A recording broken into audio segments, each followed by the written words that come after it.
My name is Sroufe, and my overriding life health condition has been obesity.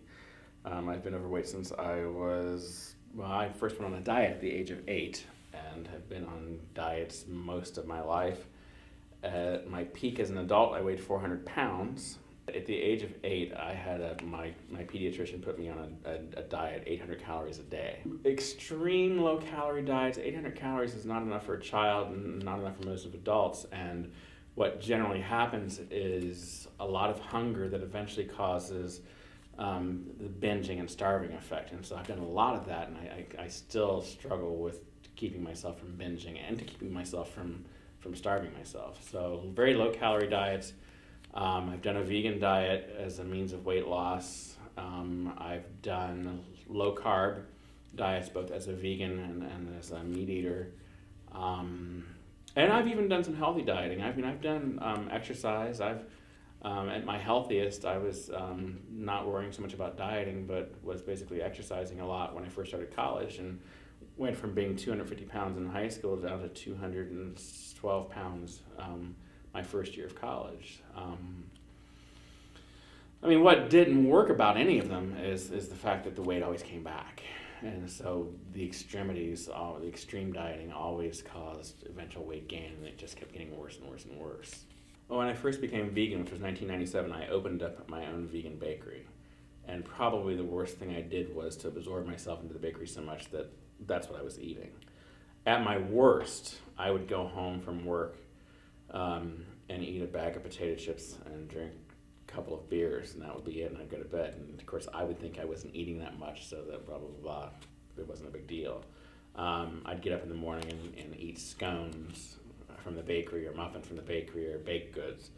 And it was not a healthy vegan bakery. It was organic ingredients, but it was white flour, it was a lot of oil, it was a lot of processed sugars, and I ate a lot of it. And you do it without thinking, especially if you're someone who's working a lot and you're just grabbing and going. And the caloric density in that kind of a food was huge. Now, I gained 100 pounds on that diet, on that vegan diet. I went from 300 to 400 pounds. I spent a couple of years in therapy with a therapist, an alternative therapist, about why I do a lot of what we call sabotage or self-sabotage.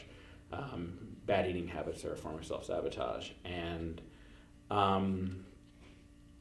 a lot of things come up. There's a lot of bad things that happen to us in our lives. And if you don't address them, if you don't deal with them, they're going to find other ways to express themselves, and usually not in good ways.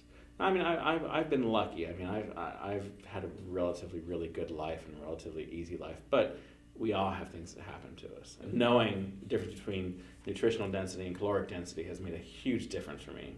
And it's also made me commit more to a plant-based diet, because meat-based diet, quickly down a path, it is calorically rich, it's high in fat, all those things, and it makes it much harder to lose weight when you're eating that kind of calories. And plus, as someone who used to eat meat and being very much an addictive personality, I could eat the 32-ounce steak, I could eat the pound of bacon. It was just one of those kinds of things. So getting that aside, focusing on lots of leafy green vegetables, beans and grains, and whole foods approach, staying away from excess fats and processed foods, which is a big one for me, has really made all the difference. And then a program of exercise. So where I used to exercise sporadically, I exercise now 5 to 6 days a week. In total so far, as a result of everything I've done through the Wellness Program, I've lost 140 pounds.